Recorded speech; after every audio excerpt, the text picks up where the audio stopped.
Shalom, family. This is Brother Lai, and I want to thank you for joining me in this discussion of the Ten Commandments. Today, we'll be discussing the fifth commandment, which is centered around the parent child dynamic. And before we begin, friendly reminder. Please be diligent in studying the word for yourself in accordance with 2 Timothy chapter 2 and verse 15. Do not rely solely on preachers, teachers, or YouTube videos for doctrine. Read scripture for yourself in order to develop discernment. Okay, let's get into that commandment. Exodus chapter 20 and verse 12. Honor thy father and thy mother, that thy days may be long upon the land which Yah thy Elohim giveth thee. So what does the commandment mean? Well, let's start by examining the word translated to honor in Hebrew and draw out some understanding. The word is kabad. The word literally means heavy, weighty, or burdensome. In the context of the fifth commandment, the idea here is that a child should view his parents with a sense of gravity, of seriousness. To a child, the word of a parent should carry weight. The word used in this context is about viewing a parent with a sense of profound respect. Now let's get into another iteration of this commandment in the book of Leviticus to get some additional insight. Leviticus chapter 19 and verse 3. Ye shall fear every man his mother and his father, and keep my Sabbaths. I am Yah, your Elohim.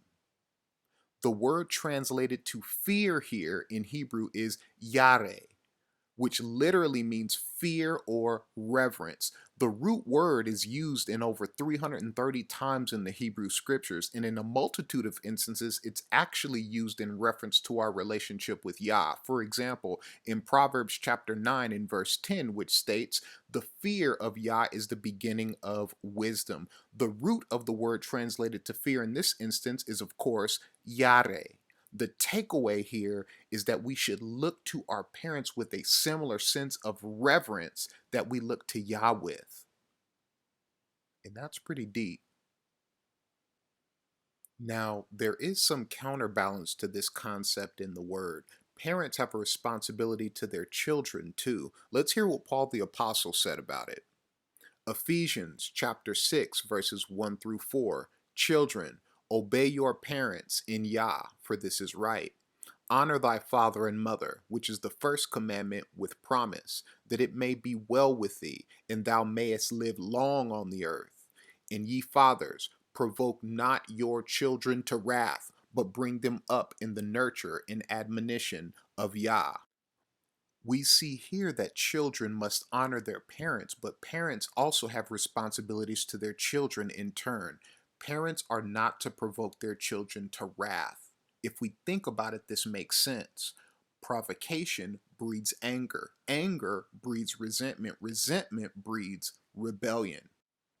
Paul's guidance also serves as an answer to the question of parental abuse. If parents are not to provoke their children, abuse is completely out of the question as it is a direct provocation to wrath.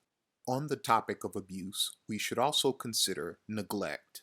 A neglected child will likely become an angry child. This will inevitably lead to a lack of respect for the parent and likely authority in general, aka rebellion. At the root of this rebellion is a parent's indirect provocation to wrath in the form of neglect. Returning to Ephesians 6, we see that parents have another responsibility. They must raise their children in the knowledge of Yah. Let's go into the book of Deuteronomy to back this up. Deuteronomy chapter 6, verses 6 through 7. And these words which I command thee this day shall be in thine heart, and thou shalt teach them diligently unto thy children, and shalt talk of them when thou sittest in thine house, and when thou walkest by the way, and when thou liest down, and when thou risest up. Parents should diligently teach the commandments to their children, and the Torah should be a regular topic of conversation in everyday life.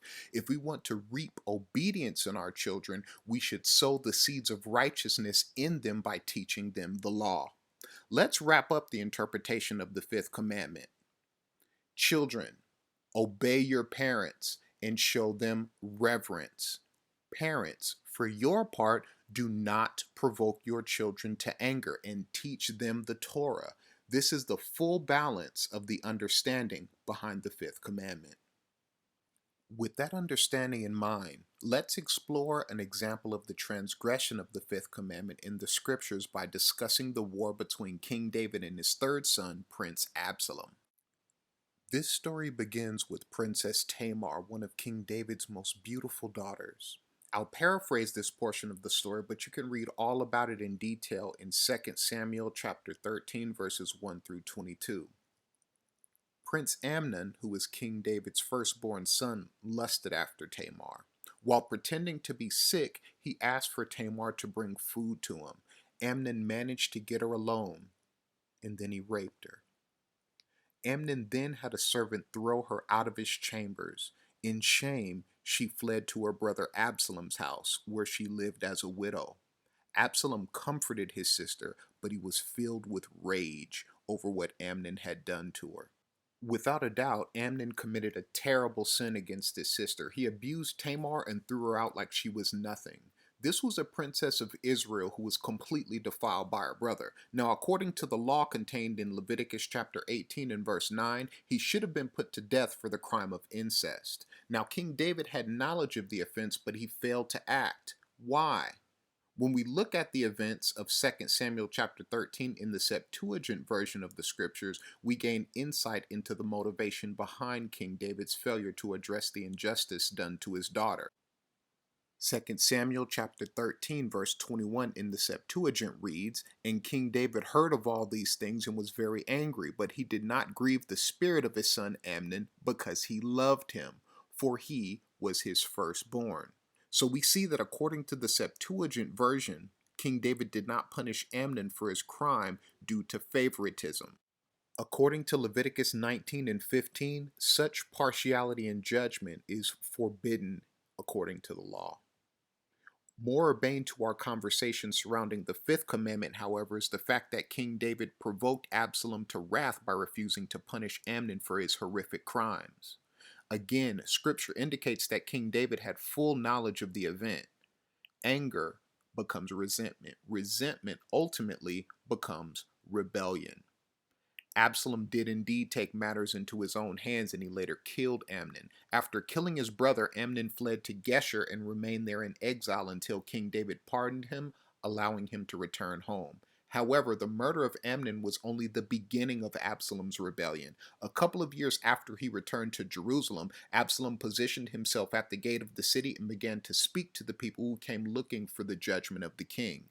Absalom told them that King David had no one there to hear them, but things would be better if he were allowed to judge the people. Slowly, Absalom began to win over the people and build a coalition of supporters. After gaining sufficient support, Absalom asked for permission from King David to travel to Hebron, where Absalom gathered his followers and declared himself king.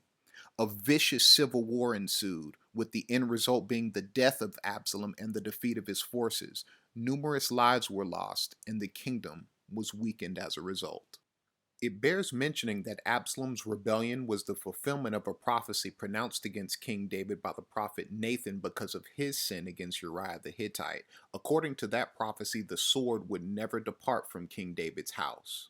Recentering on our discussion of the fifth commandment, however, we see that Absalom refused to honor his father due to the anger that he felt at King David's unwillingness to punish Amnon for his sin against Tamar. When parents provoke children to wrath by showing partiality in judgment, rebellion is the inevitable result, as we see in the case of Prince Absalom. Parents, be wise in ruling your household. Your children are watching you closely to see if you live up to the standards that you claim to uphold. Always remember King David and Prince Absalom as you consider the deeper implications of the fifth commandment. Let's consider a modern example of the transgression of the fifth commandment. Latarian Milton, the young boy famous for saying that it's fun to do bad things. Let's read a news article written about Latarian. In 2008, 7-year-old Latarian Milton swiped his grandma's car keys and took a joyride with his friends several miles around West Palm Beach, Florida. As he drove, he ran over two mailboxes, hit two parked cars in a Costco parking lot, as well as two moving cars. His ride finally ended when he got stuck in a field and the Palm Beach sheriff showed up not long after. Although his joyride did receive some attention, it was an interview with Latarian after the fact which went viral. When asked why he did it, he said, "It's fun to do bad things like drive into a car." 7-year-old child saying it's fun to do bad things. It doesn't end there though.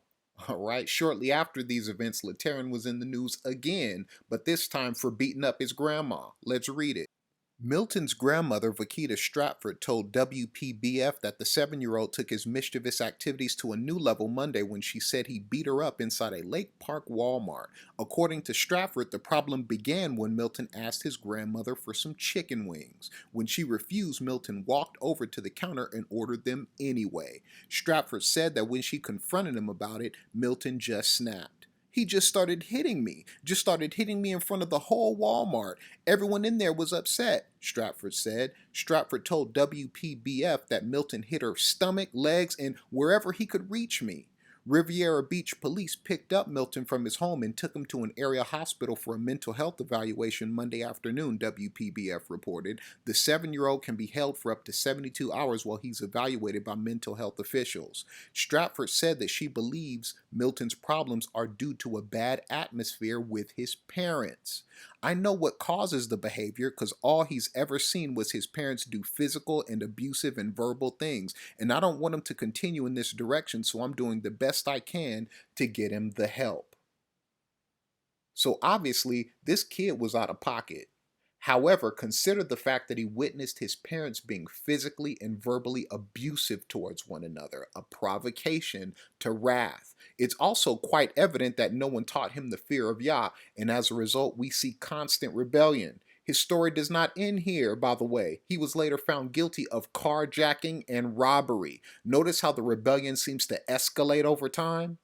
Proverbs 22:6 tells us to train up a child in the way he must go, and when he is old, he will not depart from it. My point in all this is that the rebellion of children does not occur in a vacuum. Teach children the fear of Yah, and they will, in all likelihood, honor the fifth commandment. And if they don't, Yah will judge them accordingly.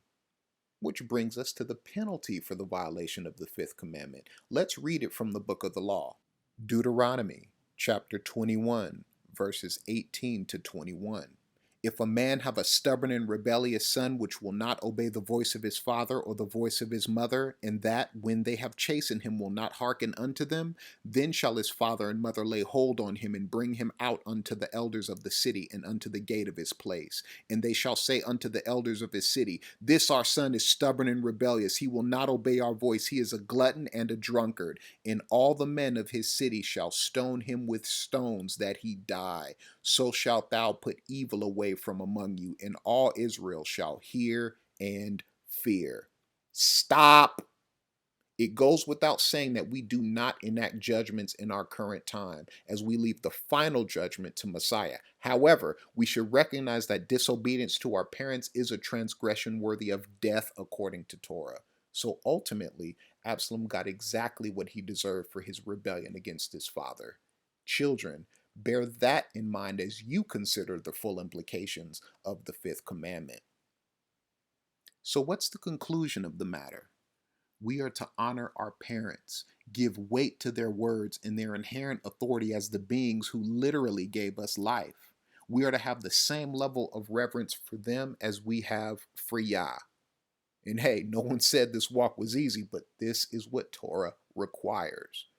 Parents, do not provoke your children to wrath and thus sow the seeds of transgression in them. Raise them to fear Yah and honor Torah, and in turn, they will honor you. And that's it.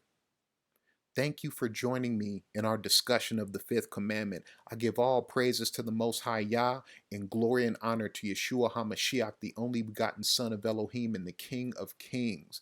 I've attached links to other videos that you may find interesting on my channel, in addition to an invitation to subscribe if you're interested. So thanks for your time, family, and I'll see you in the next video. Shalom.